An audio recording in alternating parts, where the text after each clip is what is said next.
let's go into the Dallas Cowboys and their picks there, because we also got to go ahead and talk about what they did, because the Dallas Cowboys did not do much this offseason.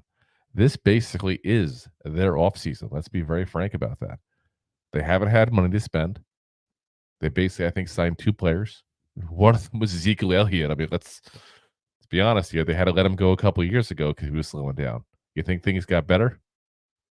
They definitely didn't. Uh, First round pick for the Dallas Cowboys was Tyler Guyton, 29th overall offensive tackle at Oklahoma. Played at there for 2 years. Played also a couple of years over at TCU as well prior to that. Was a right tackle, almost strictly that.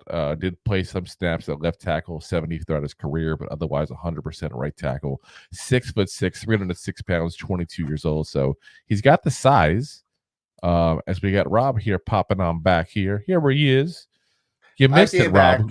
We were talking prior, and we were talking about the Eagle players, about the difference in weight of fat and muscle. Oh, I could put my 2 cents in with my no college knowledge of biology, but well, listen, my meathead. You used to do a lot of like lifting and stuff like that, man. You know about that stuff. That's heavier. I was like, oh, if Rob was here, he would have some good thoughts on this probably. Yeah.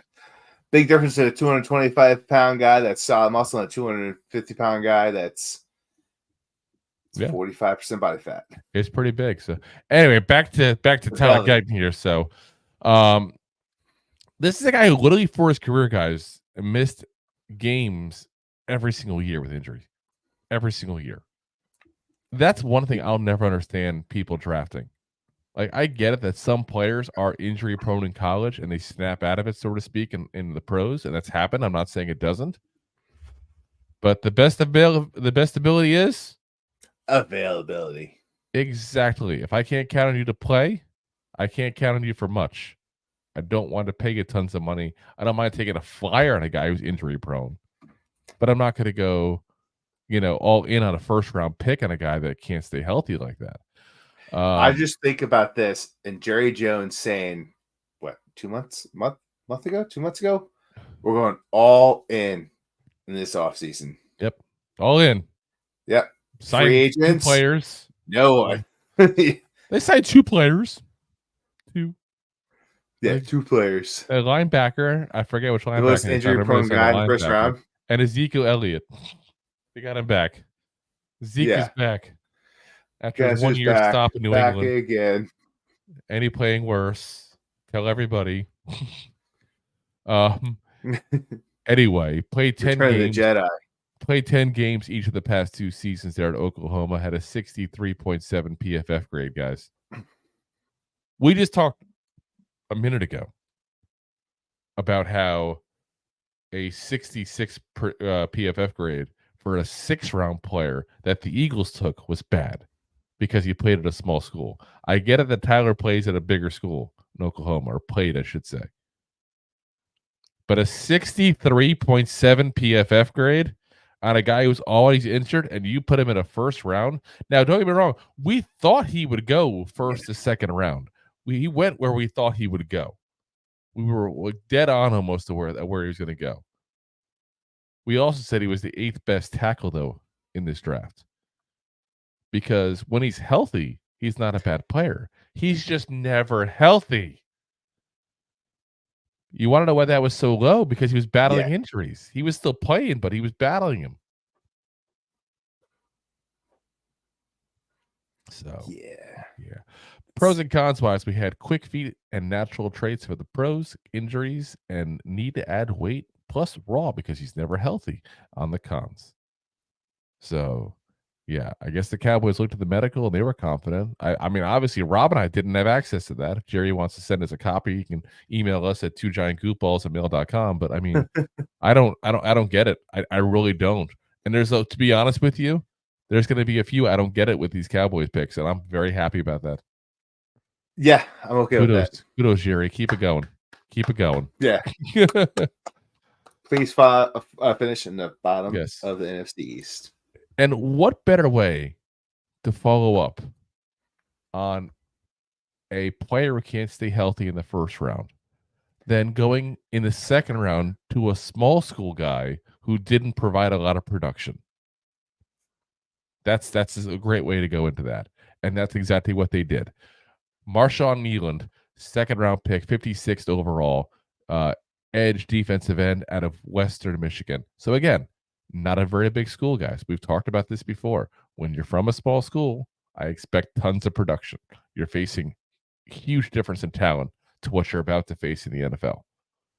So 6'3", 275 pounds, 22 years old. This past season, 10 games, 57 tackles, 7.5 tackles for loss, 4.5 sacks, 2 forced fumbles, 89.7 PFF grade. Now, the PFF grade was pretty good. Shows you he does things that don't show up on paper very well, like run defense and that kind of stuff. But if I'm drafting an edge player in the second round, you know what I'm expecting? I'm expecting a ton of pass rush. I'm expecting you to get to the goddamn quarterback because I can get a run stopper in the third, fourth, fifth round. Yeah. This is the second round. Second round is premium pick. Hell, the third round is technically a premium pick. I'm just trying to be nice when I say it the way I said it. You don't have to be nice. I'm trying to be nice. I'm trying. It's not to the Cowboys. Well, I guess it kind of was. I guess I should be nice. F you, Cowboys. I feel better. Cow pukes. Yes. Kind of where you at. So, pros-wise, strong, aggressive, great size, athletic. This is a trait you're going to see a lot, by the way, in this kind of stuff. Guys that the production wasn't there necessarily, but they're athletics. People, ooh, athletic. I need to draft them. Ooh. There's potential. Woo. I'm sorry. I don't draft potential in the first couple of rounds unless it's a quarterback. That's the one place you're allowed to draft potential. Correct. So there's some exceptions to the rule. Yes, 100% kickers. But listen, if you're taking athleticism from a small school in college, yes, why didn't a bigger college take a risk on that athleticism? Yeah, I said, and there was guys we talked about. We did our edge preview. There were guys salivating over this guy for some reason. I don't get it. I still don't get it. I'm glad the Cowboys got him because if he feels like I think it's gonna be entertaining for us to watch. Though I'll feel bad for him as a person. I hate rooting against somebody as a person, but he's a Cowboy, so it's like I got to root against them. Like the inner good guy of me is like, oh, that sounded bad. I want everyone to do good, but you're a Cowboy. Not why they're the Cowboys. Hopefully he gets good and then gets traded for nothing. There we go. And then get paid later on in life. Yeah, there you go. He's getting paid. He's a second round pick. He's getting paid. He's got a 7-figure. He's got a 7-figure contract. Don't cry for him. This man ain't hurting. Don't cry for me, Marshawn. All right. Next up for them. And this is their best pick of the draft, guys. Yeah. Probably. Definitely the best. Definitely the best pick of the draft. And the best name. Yes, it is. It's one of the best names of this draft overall. Third round, 73rd overall from Kansas State, Cooper Bebe. Guard slash center, they said, which I thought was weird. That's how they drafted him.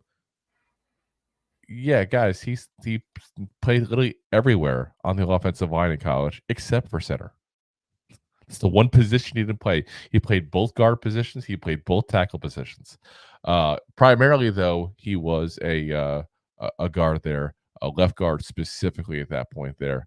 6'4", 335 pounds, 22 years old, does turn 23 next month. Pros and cons wise, strong, good base, good on pulls, very smart, got a high football IQ. Con wise, length, agility, and footwork. Now, footwork you can help protect and improve over time. Length and agility, just you get to deal with limitations. There's a reason he didn't go in the first round. There's a reason he's not a top 10 pick. But in the end, we had him as a late second round pick. And instead he goes in the third round. So, good value for that pick for them. I hate to say it, but. Yeah, but the problem is, once again, it is great value for the pick for the most part. The problem is when you turn around and say he's a guard/center. Turn around. Every now and then, you're gonna stick a guy where he doesn't want to go. Here's Right the up thing the with them. center. Keep in mind they lost Biotish to the Commanders this offseason. So they might be looking at him saying this guy could be our new center. Because let's be That's honest, what I'm saying. he's ready to start. This guy pops in, ready to start right off the bat. This is a guy that, quite frankly, I like this pick better than I like the pick they did for Tyler Guyton in the first round. I'd be more okay with them getting him in the first round than I was Tyler Guyton, as far as to a doesn't make sense standpoint. As a Giant fan, I love Tyler Guyton in the first round. Yeah, but he was a I'm guy. not mad at that. He was a guy that is a legit talent, and there's some guys that did think he was a late first round kind of grade on him at that point. So again, they get him in the third round, not a bad move for them.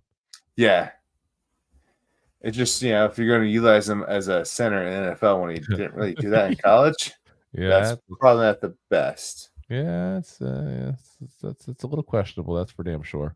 But who knows? I mean, stranger things have happened. All right. Next up, third round, 87th pick overall out to Notre Dame.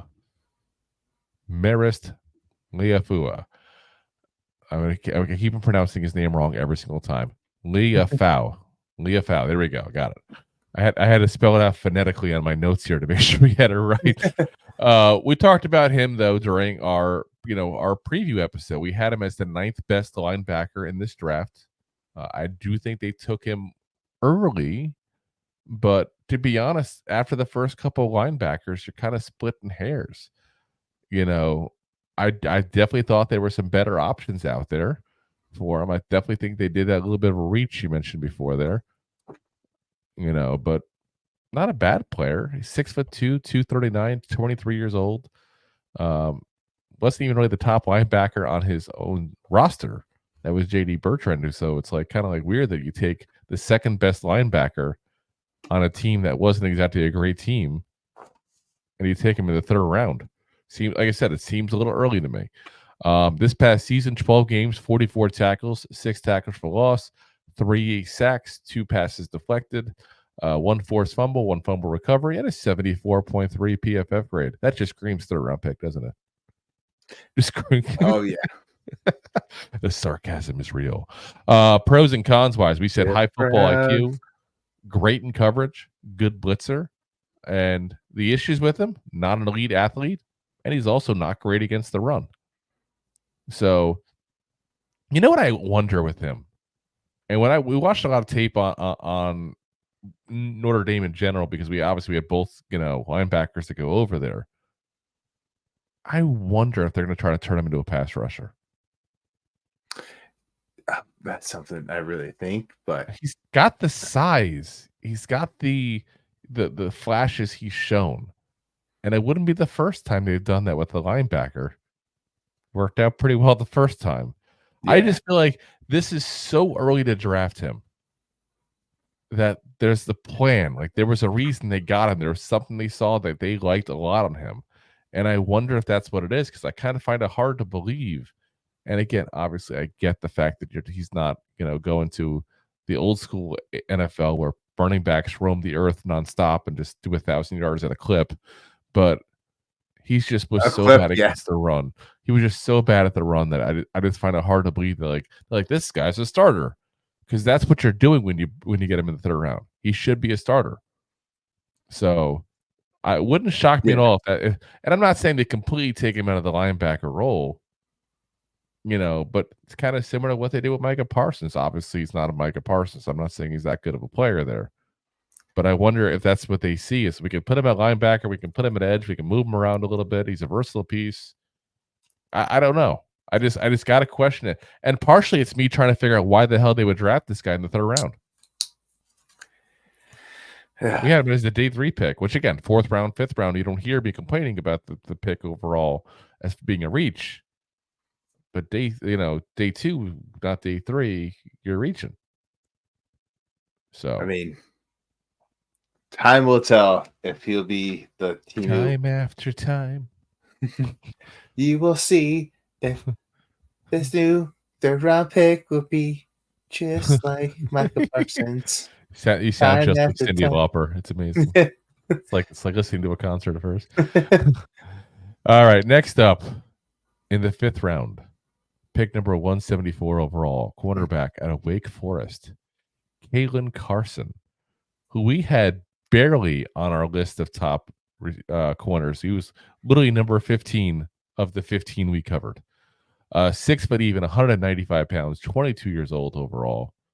And yeah, started off okay as far as a coverage guy. Even had a couple interceptions when he started off, at 3 in his first 4 years. Didn't get a single pick the last 2 years.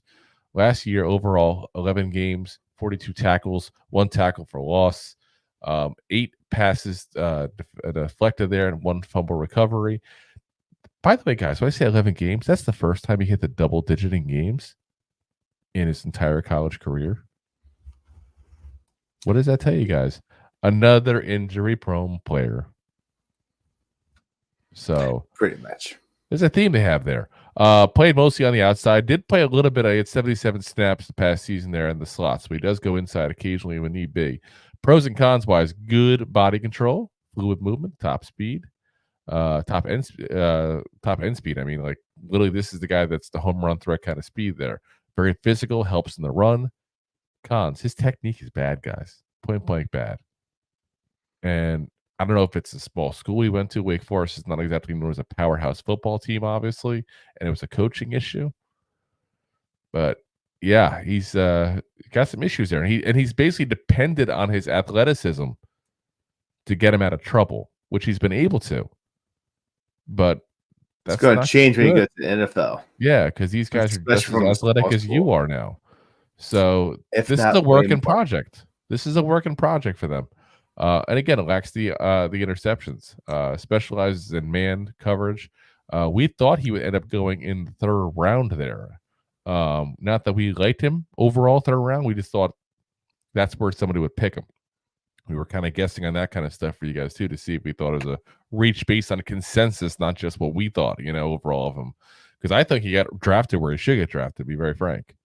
But I thought somebody would like him a little more. I'm drafting a little earlier. This is definitely the high ceiling, low floor kind of guy. Like, you're going to have to try to fix the technique issues, get some stuff going. And, because if you fix his technique and he has the athleticism he has at that point, that's a good player. Yeah. But again, 22 years old. He's had time to fix his technique and he hasn't fixed it yet.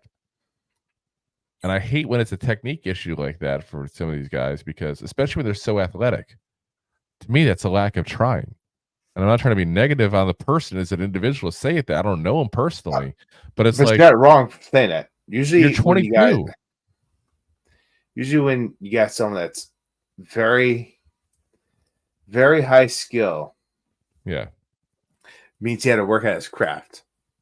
Yes. But when you have that natural talent, it's someone that was kind of raised with that talent, if you will, like kind of like the ability to do something, so they didn't have to work at it. So you go to small school, you're like a big fish in a small pond, but you got a skillful trade guy.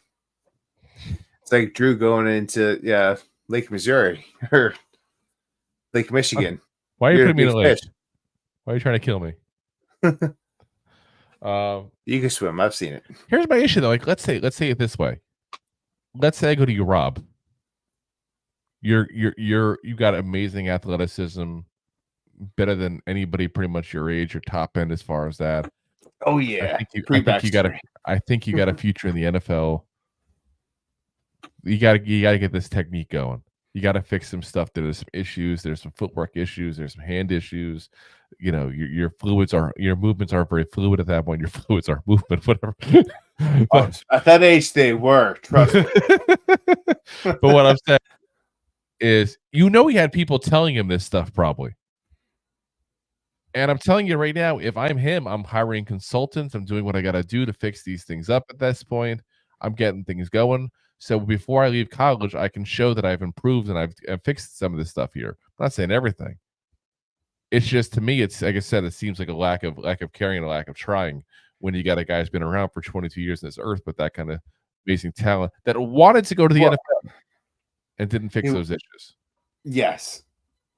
You're not wrong for saying that, but there's the point Some people that are so highly talented that when it comes natural to them to be that good at a position or what they do in general, Yes. they don't put the work in that other people do. Oh, I get And it. highly talented people sometimes fall short of the highly skilled people because the skilled people put the hours and the craftsmanship into the trade. Maybe it's just me as somebody who, let's be honest, I never had the physical skills at that point whatsoever. But I was that guy that when I did play, I gave it everything. I tried. I just sucked, let's be honest, because I didn't have the physical skills. So I take it a little bit personally because I wish I had the skills some of these guys had. And when I see somebody who just flat out doesn't Well, try, it just that annoys me. That no, annoys me I a lot. get it and I agree with you because my thing is I was a wrestler and I started late, especially in our town. Oh When yeah, I our town started didn't have wrestling, anything until high school for that at all. yeah, but when I started getting into it, like they started doing the mat rat program before I was in there, and I literally went into my wrestling practice, and then I would run another 5K and lift weights after practice, and spend another hour or two trying to hone in some like extra attribute that to make up for the lack of talent that I didn't have, Yeah. so I could win matches and do what I had to do. Yeah, like I said, it's just that kind of thing just always shocks me at that point. It's not just it's like you think you'd want the money too. Like go get the stuff fixed here because you're gonna make Yeah, a whole lot more money. Like if he had the technique, he'd be a second round pick, maybe. That's a huge difference in money. Fifth round pick, yeah, you might get $1 or $2 million. You're gonna get that per year as a second round pick. To me, like I said, it yeah. just boggles me when I see that kind of stuff. Anyway, we get off our rant of a player we didn't even pick for the Giants here. Ryan Flournoy, the 6th round, 216th overall pick, wide receiver out of Southeastern Missouri State. It's a very specific spot for that school. 6'2", 205 pounds, 24 years old, turns 25 in October. So he's definitely riding the senior circuit of the NCAA here. He also played for Iowa Western Community College and also Central Michigan. So he's been around a little bit there. Um, so 22, 12 games, 61 receptions, 984 yards, 7 touchdowns, 3 rushes, 39 yards, and a touchdown. This past year, 10 games, 57 receptions, 839 yards, 6 touchdowns, 6 rushes, 49 yards, and a touchdown. Not bad numbers, guys, if he was at a big school. But it's not. He's not. So, and again, he's got some physical traits, and I think that's what people like overall in him. So he's explosive. He's got extremely good long speed. He's definitely the home run threat kind of guy. He's got big hands. He's got mitts. He also plays with the chip on his shoulder. He's that guy that just talks trash, smacks into people and stuff like that. And sometimes you like having that because it gets everybody else riled up around you. So, It definitely has its pros and its cons. oh, he's definitely got a cons because sometimes you get the other team riled up too. He's also good at blocking. It's a weird thing to say as far as a pro in for a wide receiver, but he does help in the run game. Cons wise, trouble getting off the press. Again, he's 205 pounds, guys. That's still not very big. Bad with hands during his route. And what I mean by that is if you ever see, well, especially in slow motion, and they'll show up more on like big catches or pass interference calls when they're kind of jockeying for hands for positioning and stuff like that to get just that little inch of room at that point to go ahead and make a catch. That's what I'm talking about with that he's issues with. He also has bad short range agility. So like when you see they do like in the combine cone techniques and stuff like that and cone drills, he wouldn't do them at the his pro day. He literally refused to do them. That just tells you how bad it is because you can watch the tape and see that he's not that guy that shifts and has that kind of shiftiness that you really want out of a wide receiver. He's just a long home run threat guy with big hands.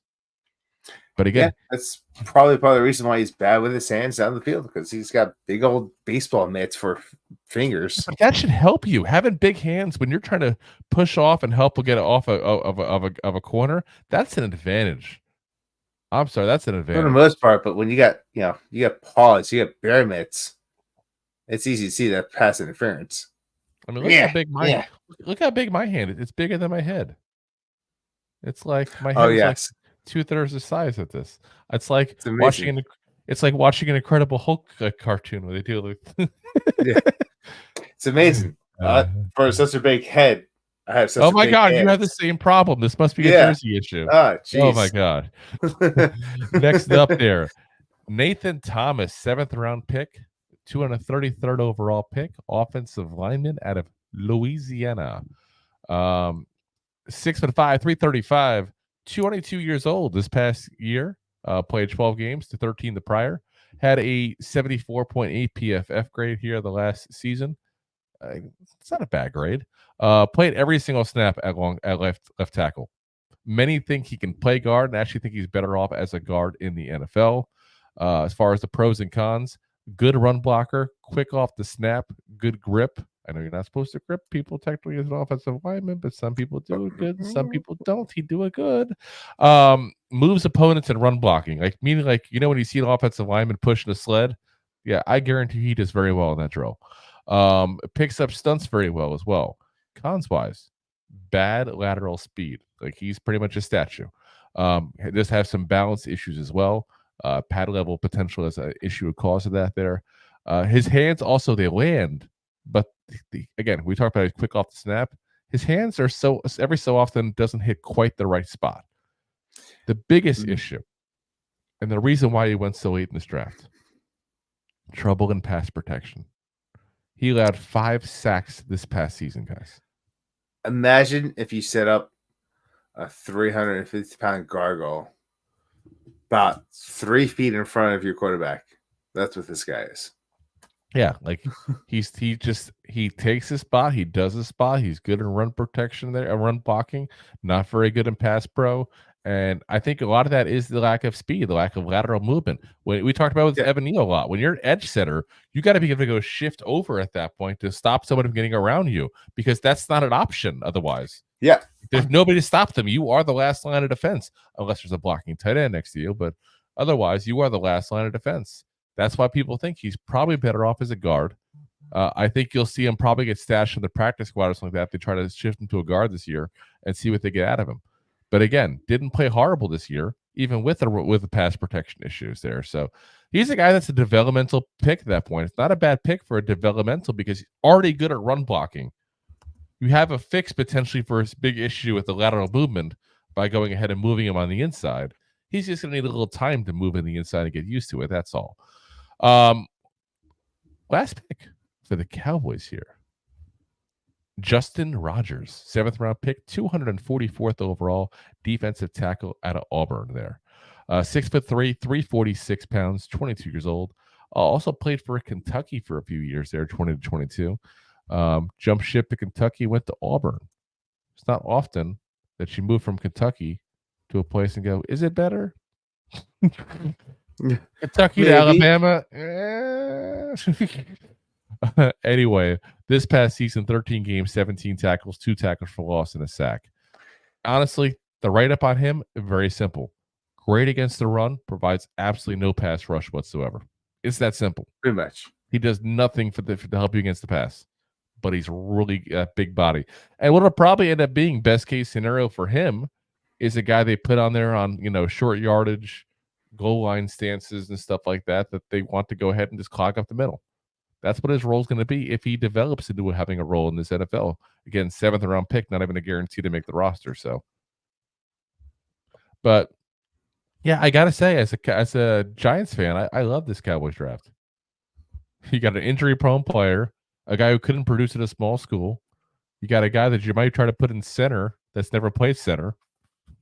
But played everywhere else. Yeah, you reach for a linebacker. You got a guy with technique issues at corner, and you got a 6 and a couple 7s. Great draft, Cowboys. Yeah. Great draft, Cowboys. Cowboys. Keep it up. Obviously, Hey, Jerry Connor, I'm Jones gonna is come. Jerry Jones is still not doing anything smart. Basically, don't worry. He'll get the giant inflatable Super Bowl trophy from 30 years ago, and he'll proudly display it. Don't you worry. Thanks for listening to Two Giant Goofballs, a New York Giants podcast. We appreciate your support. Thanks so much.